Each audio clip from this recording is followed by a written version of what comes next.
Hello, everybody. Thank you for joining us. I'm here with Tracie. We'll get started in just a couple minutes. We'll give us like maybe another 30 seconds or so, let some more people trickle in. But we're super excited to have you all joining us today and to talk about some important things, things that we all need as Indigenous students and thinking about our wellness and everything like that. So we'll give it a couple more minutes and then we'll get started.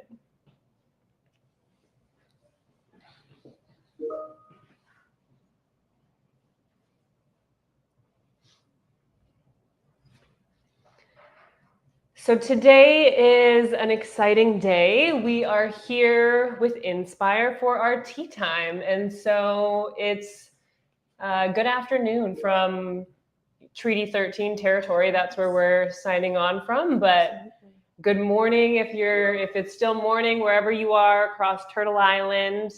And yeah, so today we're going to be talking about Indigenous student wellness and what that looks like, what that can feel like, the things that we can be doing for it. And before we get started, for those who don't know me, I'm Chyana Marie Sage. You might know me as the author of Soft as Bones, but when I'm not writing and traveling for that, I'm here working for Indspire.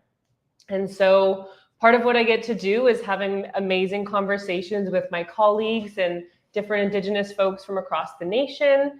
And yeah, so I'm the storyteller and content writer here, and I'm joined by the lovely Tracie. Some of you may know her already, but for those who don't, she is an award-winning Métis advocate. She is an all-star here. She is a laureate. The list goes on of all of the amazing things I can say about this woman beside me, but I'll pass it over to her if you want to introduce yourself and share a little bit about who you are and your journey as an Indigenous student as well. Absolutely. Thank you. Tansh, everyone. My name is Tracie Léost. My spirit name is Golden Eagle Woman, and I am Red River Métis from Treaty 1 territory, St. Laurent, Manitoba, the longest living Métis community, right in the heart and homeland of the Métis Nation. I am a Inspire bursary and scholarship recipient and the 2018 Métis Youth Inspire Award laureate. And I tell people that I love this place so much that I work here now. I originally started in programs under the mental wellness portfolio and made a recent transition to development, which is new for me. But in this role, I am working on programming to build up our BBF and laureate fundraising programs, but nonetheless a champion of all things Inspire. And so share with us like a little bit too, because obviously, you're a master's student right now, you're getting close to wrapping that up, but what was kind of your journey like as an Indigenous student, and how did you first learn about Inspire, and ultimately what led you to where you are today? Yeah, I skipped that part of my intro. I have a Bachelor of Social Work from the University of Regina, and I am a Master of Education candidate at Nipissing University. Proudly a first-generation university graduate, and now first-gen graduate student. You can relate to that. My journey into post-secondary education was really interesting. I think we could both write novels along this storyline, but I grew up in Treaty 1, right in Winnipeg, and I didn't know that post-secondary was an option for me until pretty late in my high school years, when I had Indigenous teachers in my life making those connections for me. But because I didn't have family going or doing those things, that wasn't kind of a thing we talked about at the kitchen table. Where are you applying to, or what are you going to study? In grade 12, I ended up having to challenge my grade 12 gym credit and take my grade 12 gym credit and law at the exact same time. So I had the right credits to apply for the program that I wanted to. Because we just weren't having those conversations. It wasn't a norm. People in my life didn't know what applying to university was or what you needed, and so on and so forth. So I came to that realization, I would say, as a late teen, like pretty much a young adult. But I moved away when I was 17 and really haven't looked back in terms of academia. And I will tell anyone who listens that I wouldn't have the success that I've had. And I certainly wouldn't, the trajectory of my journey wouldn't have been this way had it not been for Indspire. The support was really integral in my undergrad, and continuing to build a relationship with Indspire is really what carried me through. And I feel really grateful now to be in a position, again, as a current student as well, but someone with that background, to be able to work here at Indspire and implement some of the things that I needed, and some of the things students are telling us that they need. Yeah, no, I can definitely relate, because I remember, so I'm 31 years old now, and so it was 10 years ago that I started university. So I started at 21 years old, so it was much later, you know, which many reasons for that. But I think similarly to you, it's like there was nobody kind of in my surroundings that was saying, okay, and now it's time to go to university, or like, and now you have to do this thing and graduate for this, you know. I think like where I come from, it would have been, you know, gold star if you graduated high school, right? But I didn't even get to do that, right? So as Indigenous students, we all have such different journeys with education and different levels of accessibility, and, you know, depending on who our parents are, or our mentors, or our teachers, the people that are around us. And then, you know, lo and behold, let's say you make it happen, you those doors open for you, you walk through those, you know, that wasn't the hardest step. Now you're there, right? And now you have to navigate this whole other world, which comes with a whole new set of parameters and struggles, and all of those different experiences that I've faced, that I know you've definitely faced. And it's a journey to be Indigenous in education, and navigating that. And very, very similar to you, like being a BBF recipient, you know, for my master's, that was life-changing to me. I remember when that grant came in, I literally only had like $200 in my bank account. I was sitting there because I had moved to New York City, and I was sitting there being like, how am I going to pay my rent? Like, how am I going to get groceries? Like, so overwhelmed, so stressed. And then, you know, this godsend comes down, the and magic email. You know, exactly, the magic email comes in, and it's like this weight is lifted off of your shoulders. And, you know, there's this fallacy too that goes around, that all Indigenous students get their education for free, which is simply just not the case. It's not true, you know. A well-known stereotype, for sure. A well-known stereotype. Like, you know, even me being status, like I didn't receive $1, you know, from my band in order to go to school. And so these are, you know, some of the barriers that we're going to be talking about today. And Tracie was the head of this initiative that Indspire started. So it stands for, or it's called SWAG, and it stands for the Student Wellness Advisory Group. And so today, Tracie's going to be talking to us a little bit about what those findings were, and, you know, everything that Indspire has learned through literally just having conversations with fellow Indigenous students. And so, Tracie, I want you to kind of take us back to that moment that led you to ask an Indigenous student the question, what do you need and how can we support you? Yeah, a pretty foundational question and moment for my career. Prior to coming to work at Indspire, I was living at home in the prairies, and I was working in education, and I was working with Indigenous students who were having a lot of challenges, to put it lightly, navigating the education system, and more specifically, like the mainstream public education system. Most of these children were in care or had been impacted by the child welfare system, but were all examples of the intergenerational effects of colonization. And those are very apparent in their lives, and saw a number of things, and had to do a lot of crisis response and crisis prevention work with those youngins. And I had a particular student that I had done a lot of journeying with in their life at that point, and they weren't having a lot of success, and a lot of the things that had been implemented weren't working, or the plans in place and safety, all of the things. It kind of had just felt like the whole world was crashing down on this student, and they became quite frustrated. And instead of having a meeting with kind of the circle of care providers, I was with them at school and we were supposed to be having lunch, and I had just asked them, like, what's going well? What do you want? And they had laid out this grand plan for what they wanted. And I had asked, how are you going to get there? And like one of the answers was, I don't want to be at this alternative school. I want to take bio at a mainstream high school. And perfect, let's get you enrolled and we'll bus there together. And we navigated all of those things. But we hadn't arrived at the really key things that they needed to have success kind of in that short-term moment. So the student was getting frustrated, and I had finally just said, what do you need? What do you need, and what can I do? What can we do to help you? And that student, who was a teen at the time, well into their high school years, had said, I don't know, because no one has ever asked me that before. So this was a student nearing already 18 or already 16, who had been impacted by the child welfare system, had been going through the education system for all of these years, and had no one ever asked them. People had made decisions or assumptions or thought you need X, Y, and Z to have success.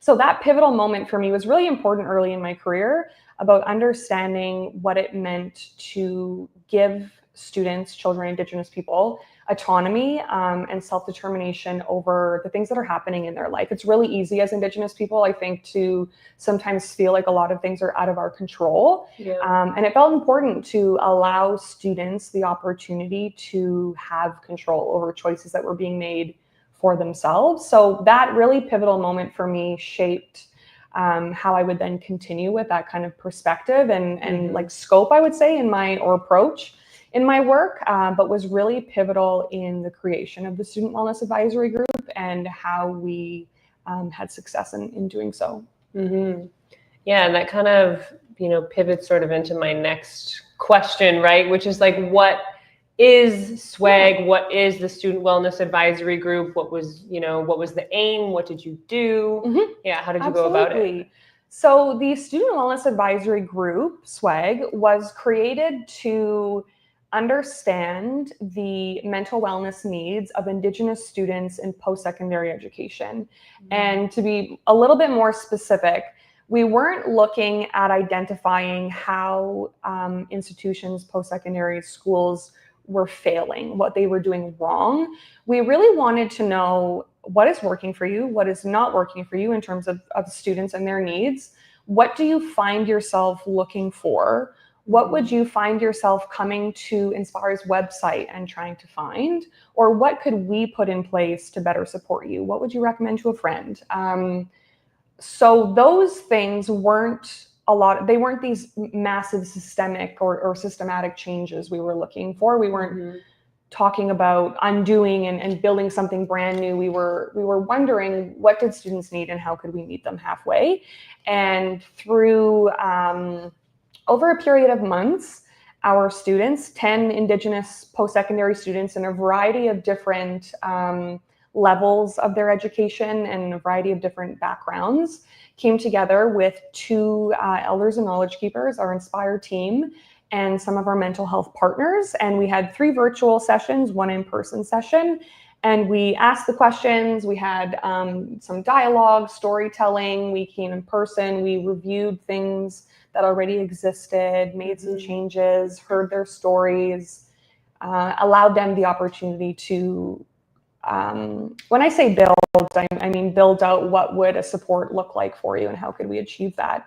And we built really meaningful relationships with the students we brought together. And I tried really hard to ensure that they felt respected and valued and empowered, so that they would be willing to share their experience with us in a way that would allow us to turn that into something really meaningful. And then, when thinking about SWAG as well, what were some of the things that, the team did to kind of ensure that the diversity of Indigenous students was being reflected within the group? Absolutely. 10 students is not a lot of students for any of the data or research people for a large, I would say, like pull of diversity. And with so many Indigenous nations in Turtle Island, that can obviously be really complicated. So we selected and met with 10 Indigenous students, made our final decision on 10 Indigenous students who were from coast to coast to coast. So there was First Nations, Inuit, and Métis representation. And they were students at various levels in their education, meaning certificate programs, college, university, post-grad, law, med school, starting their PhDs, graduating from certificate programs. They were varied in age, in gender identity, in nation, and also, which was really important to me, was life experience.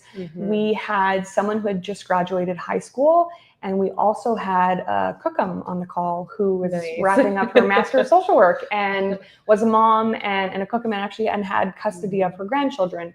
And yeah, I think we did a really good job of ensuring that there was a variety of voices and there was diversity of Indigenous representation, so it wasn't pan-Indigenous, and we weren't making assumptions for our people as a whole. And then in addition to that, in terms of the selection happened, we put the group together, and in terms of wanting, had I mentioned wanting people to feel respected and valued and empowered, I wanted to ensure that the safety of students and their security was like the utmost important thing that we contributed to SWAG.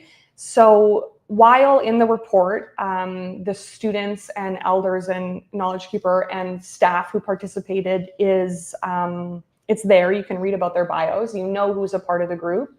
But what we very intentionally didn't do was ever cite something back to a student or reference them specifically. We never named anyone when they shared their story or in the information and input they were providing, because we wanted to safeguard their story, their experience. And we didn't want them to feel like they were being named for vocalizing their experience or journey or what the shortcomings were. So I hope that is very well seen in the report, that we do acknowledge who those students are because they're so important to us. But we never cited them, never named them in the findings, just to safeguard them and their stories. Yeah, and then thinking about kind of like the intentionality of the program as well, like what did, things like compensation look like for time and like, say, you talked a little bit about like the safety, right, and safeguarding them, but yeah. Yeah, this is also really important is compensation and support you're providing to Indigenous students who are giving you their time and their story and their wisdom is really, really important. So we provided an honorarium compensation to each student and to each elder and knowledge keeper for every single session. We also covered the travel and accommodation for our in-person session, along with for our partner organizations. And we had elders and knowledge keepers present at every session to provide support. So they were a part of the dialogue. They opened our sessions. They left us with good words and thoughts and feelings so we could depart that circle in a good way. I hand wrote them cards to acknowledge them and thank them and welcome them. They also got, when I say a swag bag, I mean a real swag bag with goodies and Inspire things that we have along with reports and resources. There was a well-intentioned effort to ensure that support and resources were available to them at all points. And I mean, on the call, off the call, I'm still connected to every student who joined us, and I know where they're at in their journey. So I tried really hard to ensure that they felt they were taken care of and that their partnership with Inspire wasn't something that had an end point, something reciprocal that is ongoing. So we compensated them for their time and their knowledge and joining us in person, and ensured that they did the best we could to ensure they had resources and support available. That also looked like riding the train with students who had never ridden the train to Gatineau before. So it wasn't just here's a helpline number. It was let's get on that train together and get to where we need to go. So I think I feel proud. I feel really good about what we created. And I'm excited about what that looks like going forward. No, it's so important, like thinking about like compensation for our Indigenous, like whether you're a student, an elder, anyone in community, because more often than not, like this happens all the time things are asked of us as Indigenous people to share our perspectives, to lead land acknowledgements, all of these different things. And there's never any compensation, which there's so much emotional labor too that goes into all of that, you know, isn't acknowledged. And of course, like, you know, within our communities and stuff, there's also like protocol that's followed, right? And like gifting is such an important thing. And so we really need to kind of just like better educate as well, different organizations, institutions, or if you're out there and anyone you want to ask an Indigenous person to lead something or facilitate something, please do. But, you know, like have it be followed with intentionality, with compensation, with potentially a gift, you know, like how can you build that reciprocal relationship that, you know, you were just talking about in terms of building that relationships with the students, not just having it be a transactional thing, just like a one-way street, you know. I think that that's so important. But spent my weekend making tobacco ties. And when students or elders couldn't join us in person, or we were asking things of them, I had asked if they wanted tobacco tie mailed to them, or if they were okay with me finding a place to make that offering. It was very intentional. I think that's important, is doing work, especially around the wellness of Indigenous people, is not transactional. Something I would definitely describe as a journey. And it's really important to take the time to be thoughtful and intentional about the things that you're doing and making a plan before you do those things. So it's not an afterthought, or I forgot, or, oh no, I didn't do X, Y, or Z. So I do feel very proud of how we supported that process. Yeah, absolutely. And so, you know, you spent a good amount of time with these students and you learned a lot, right? And so I kind of want to break into that a little bit and, you know, hear some of that. So I think, I don't know, the first thing that comes to mind is after speaking with these students, where did they feel the most well, or like where did they feel their best? That's a good question. We asked this question: when do you feel well, and when do you not feel well? And it was very apparent that across the board, students felt the most well when they felt connected, when they felt supported, when they felt like they had control. When I mean going well, that going well for them and being well wasn't about having good grades. It wasn't about having any amount of money in the bank account. It was about feeling connected to the land and their culture and their language, and having connection and joy in their life. It was something that was very positive, like an energy, I would say. It wasn't about a system did this and I felt empowered. It was always about feeling connected to who they were as Indigenous people, and feeling uplifted and good about themselves and what they were doing and where they were going. And really that it was really about connection to who they are and what's important to them. Yeah, which can be hard when you're navigating a new space. Like I know the disconnect was so real for me when I started university, and especially being 21 years old too, right? Being older than everyone, not living in dorms, having all of these different life experiences that we all carry as Indigenous people. Yeah, and being well meant having access to country food, or being able to go home on the weekend, or to afford going home at Christmas. All of those things embody the essence of being well and what it means to feel well. And I did appreciate that it wasn't anything really you could put a dollar sign on, or it wasn't any kind of material item or grade. That felt really good, hearing that being well was a lot more than that to them. Yeah, which like also too makes me think about like accessibility to that wellness though too, right? Because being connected, you know, to your culture, to your land, sometimes that's not possible when you're at university. And the real reality of it is that, you know, you do need a little bit of money in order to be able to afford to visit home. Like I remember when I was a student and I was living in New York, I could only afford to go home once. And sometimes that was Christmas and sometimes that was summer. And that was the most that I could afford to do. And meanwhile, there's times when you're crying and all you want is to be around your people, and you know, it's not possible. Yeah, they talked a lot about how There's a large price tag on wellness, physical wellness. You need to be able to afford a gym membership or the Pilates class, or if you're going to ceremony, have the means to get there. Those were all certainly barriers that were very evident, but it never trumped to them what wellness meant and what it felt, and how that was such an integral part of their success. Yeah. And we talked about how we use the medicine wheel in a lot of our conversations, though again, they came from different nations and identities and didn't all use the medicine wheel in their daily life or even in their culture as a means of talking about balance in these different areas of our life, and wellness that was at the center. It wasn't something that if you had one quadrant, then you had achieved wellness. It was something that they needed in all of those areas that was priceless. It was really an important takeaway for sure. Yeah. And, what did you learn from the students in regards to like accessibility to healthcare and, life admin barriers? This was a huge one. It was something that I had known because I've experienced that. I've moved out of province twice, and finding a new family doctor or therapist or pharmacy or what have you are things that I knew about. But hearing how grave of an experience that is for students was really eye-opening for me. And I feel very grateful now to have the resources and knowledge in place to be able to navigate systems.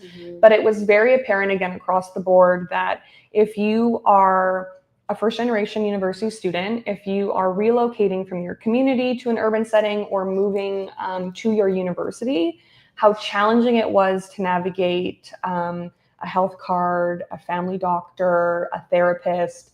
If you have a status card, knowing what your non-insured health benefits, what you had access to, how to do that, what your school provided. Some of our students talked about how when they lived in the north, they didn't have regular access to healthcare. So going to the dentist every 6 months had never occurred in their lifetime. Other students had expressed that they never had access to assessment. So multiple students had received ADHD or autism diagnoses in their early adulthood, and then having to navigate a new life and a new diagnosis, and it can be really overwhelming. Like they learned that in university. They received their diagnosis in university, and we're now understanding the tools available to them. What does that mean? What do I need? Wow, this finally explains a lot of things for me. In addition, having access to trans healthcare was really an important topic of conversation that is not accessible in the north and isn't an easy thing to navigate. Where to go, who to talk to, what's next, processes in place, waiting lists. And then in addition to that, the life admin of a bank account and a phone bill and a credit card and paying rent and tuition and groceries, finding the nearest grocery store, needing to take a bus to the grocery store, pharmacy. You need to service your car and you have to find a new place to do that. It really is a never-ending list. But as I feel really privileged to have had good support in my life when I had to navigate being an adult. And it's hard. It's hard being an adult. I still remember paying my first phone bill. But I was also lucky that my mom got a shared visa with me, so I could navigate finances. And I know that not everyone gets that. But it was very apparent that something like healthcare was an enormous barrier just to even navigate what is out there, where do I go, what do I need, what do I do? And then the nuances of if you're transitioning or you're getting a diagnosis and supports on top of cleaning your room and putting gas in your car, and you need an extension cord to plug your car in the prairies, and all of the things that come with being an adult. I learned that one the hard way. Yes, me too. Yeah. It's at the same time though, we were talking about things that were difficult, but it really, I think, connected everyone together, realizing that we were kind of all in the same boat, that we all didn't have it figured out and had a lot of similar experiences in navigating different systems. Yeah, and kind of like, speaking of those connections, how did the students talk about like culture, their elders, and community? It was probably the most important thing that was talked about.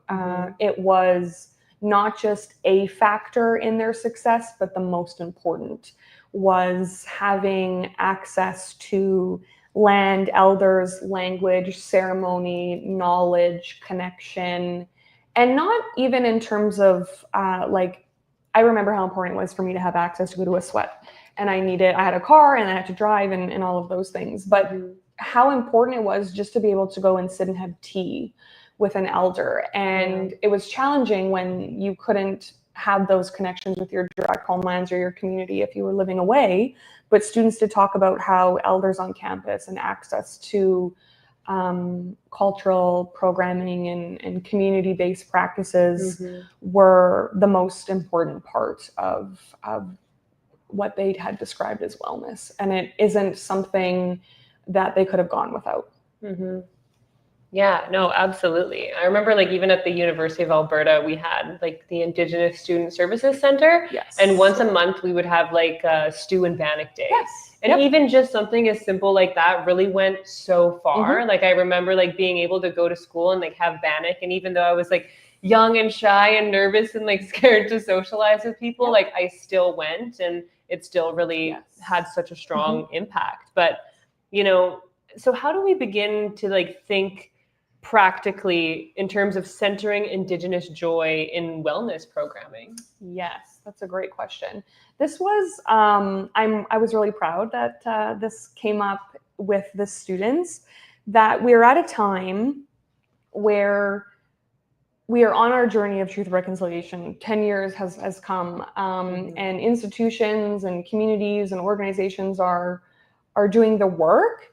But we found, in my experience, I know in yours, I don't have to make that assumption for you, we've talked about this, as well as the students collectively shared that far too often within their learning and within kind of where we're at on this truth and reconciliation journey, that it was so often trauma or Indigenous content from a deficit lens being presented to them in course material or conversations, that it was really important for them to center Indigenous joy.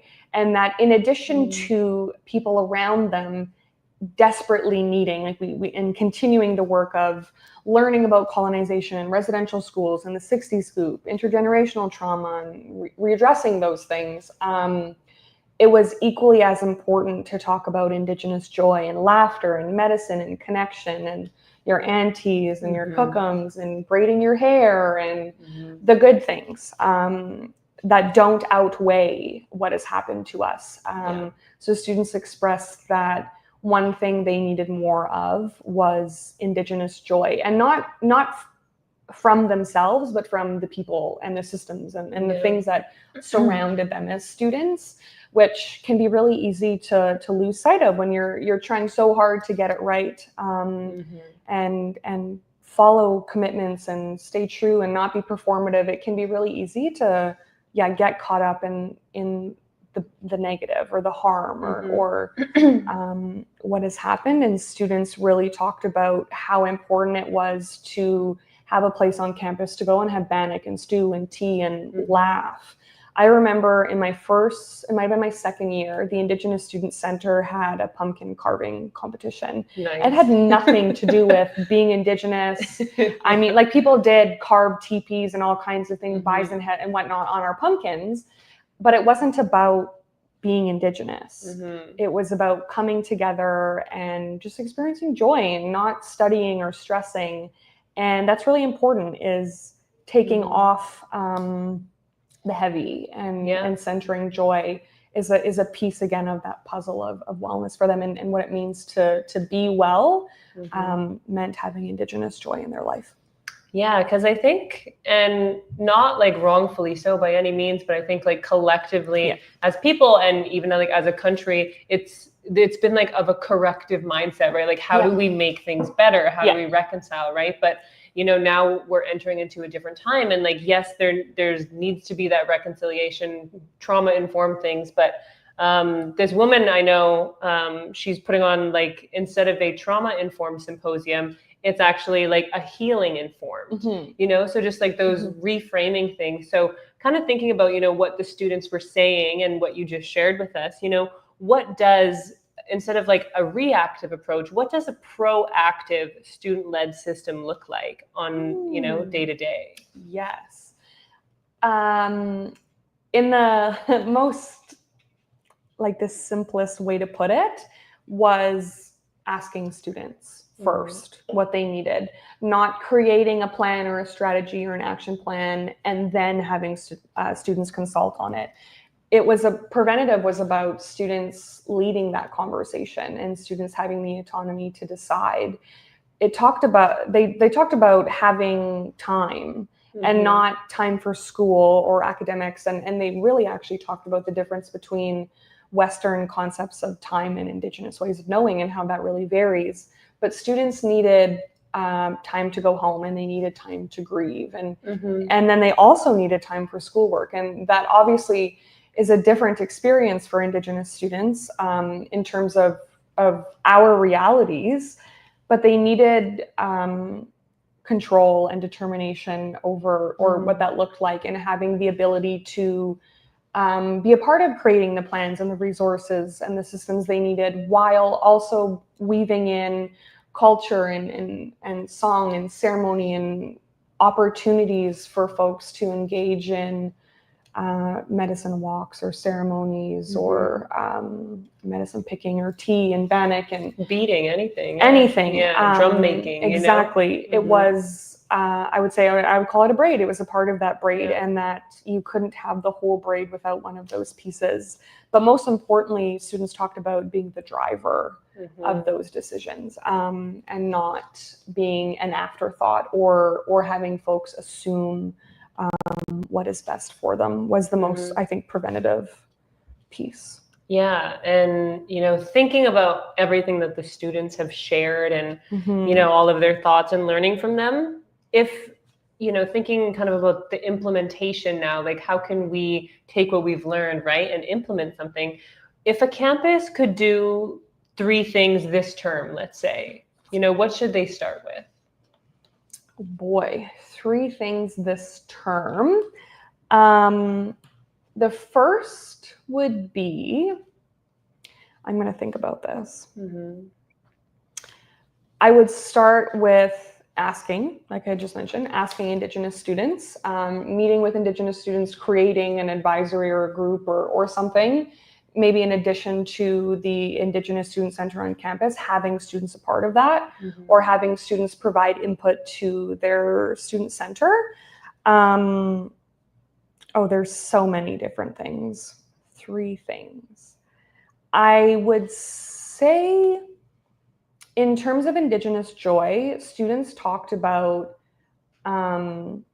just having everyday representation of Indigenous people was really important across platforms, in person, on social media.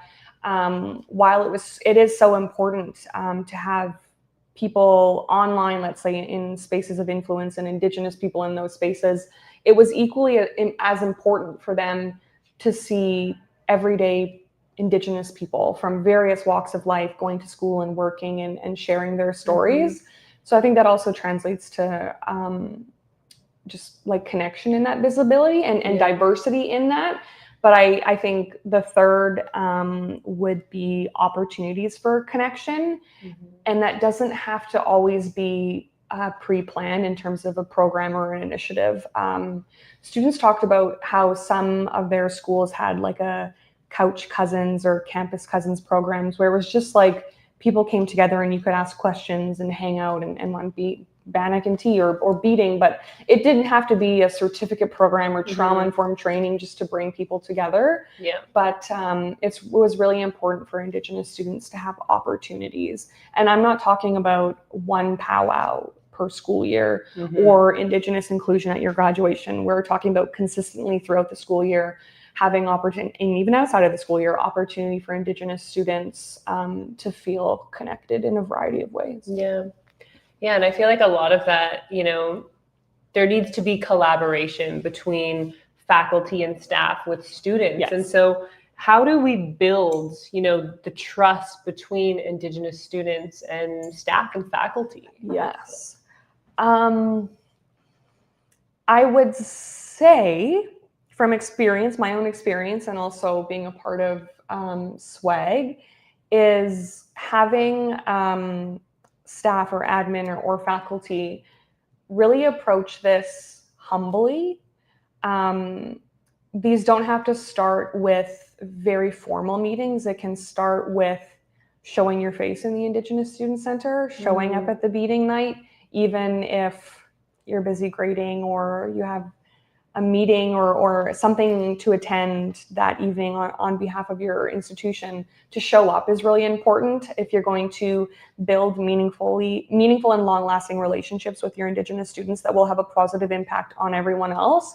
It's about being very intentional, and that's not a quick process. Yeah. That starts with showing up and building rapport and getting to know the people around you, and eventually building trust and showing that when a student asks of something or maybe brings something up or what have you, that when it is something you can do, that you do it and you stay true to your word. And eventually there will come a time when building a meaningful relationship that students will feel like they can hopefully come to you and ask for things. But it's also about asking students what they need. And I think about like elders that I remain connected to. I didn't just go to elders when I needed something. Right. I mean, I certainly went to them when I needed something, but that wasn't the only time. I asked to go just have bannock and tea, or if they needed anything, or help them at an event, or what have you.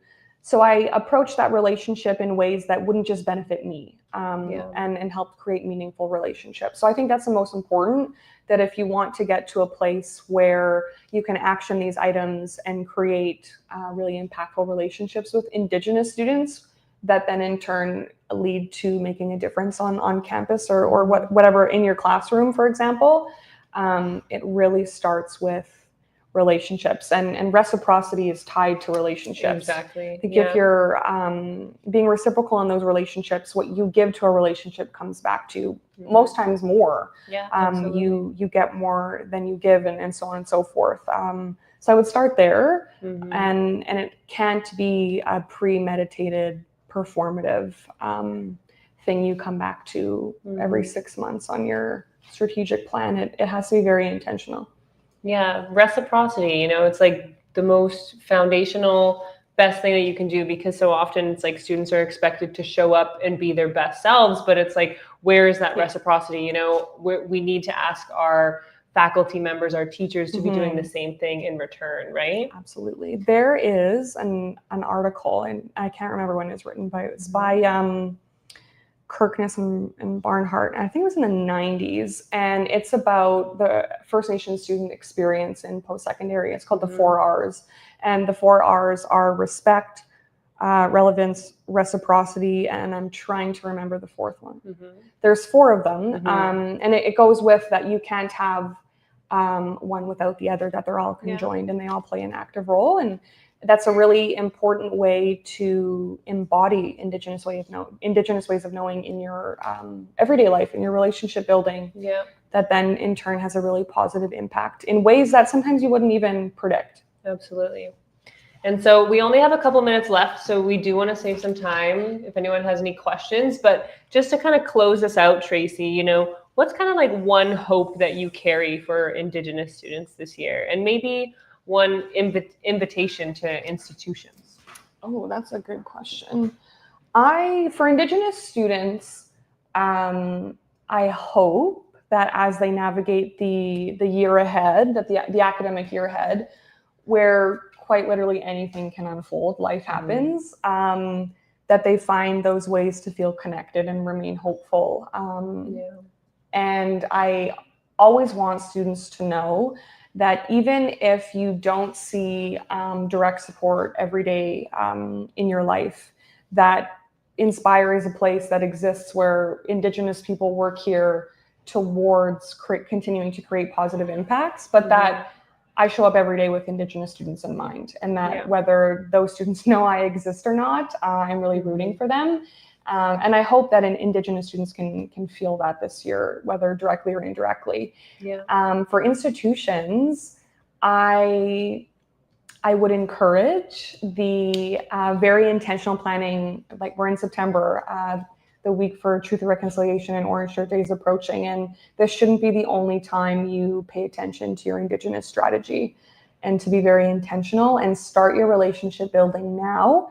So when we arrive in new seasons and new moons and Indigenous Peoples Day and everything that unfolds, that you feel really good about the relationships you've built. And that I would really love for institutions and the people in those institutions to be able to leave there knowing the names of students and who they are and where they come from and how they better that environment as a whole. So that would be, again, it comes back to relationships, but it's truly the most important piece, I think.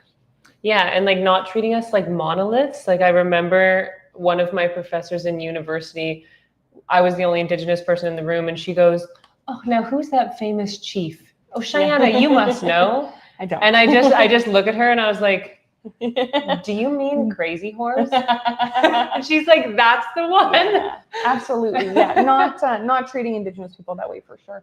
I think this is a question on the screen. Yeah, we have a question from the chat here. So the question is, it sounds like this is an initiative that could be transplanted into a number of different post-secondary organizations. How could folks learn more about how to do that? Oh, great question. So I will give you a little preamble before I answer that question. It is true that SWAG can be adapted. It wasn't created for a specific university. There's pieces of this, I think, that can be applied in high school and public education, even before we even get to post-secondary. But I'm happy to share that the Student Loss Advisory Group was so successful that we were able to adapt the initiative.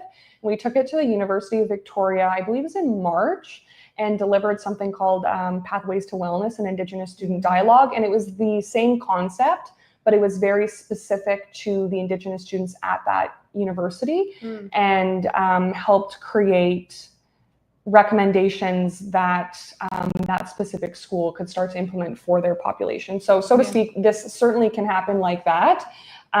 We will be sharing the report, and we would absolutely invite anyone to get in touch with us. I'd be happy to share the report, to walk you through it, answer any questions that you might have.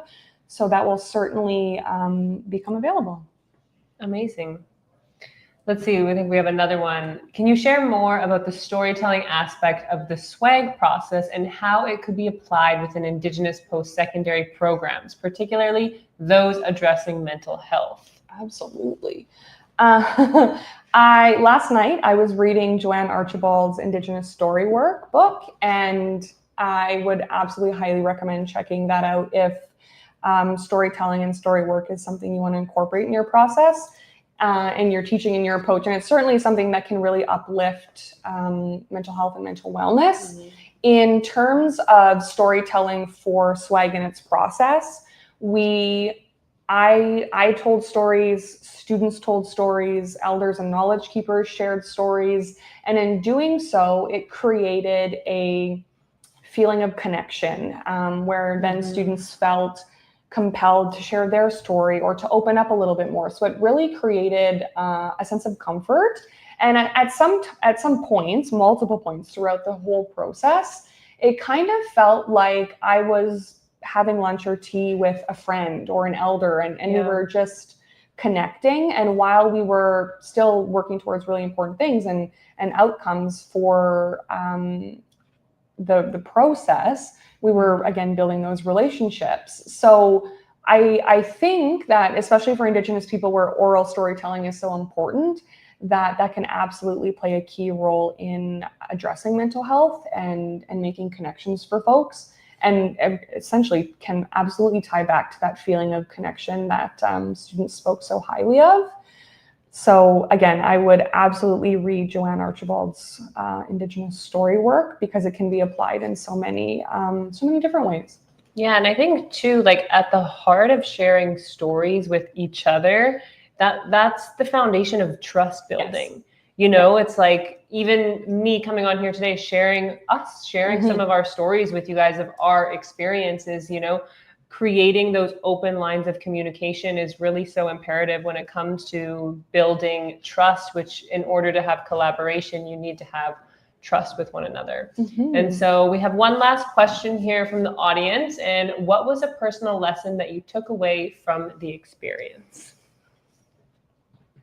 Oh, so many.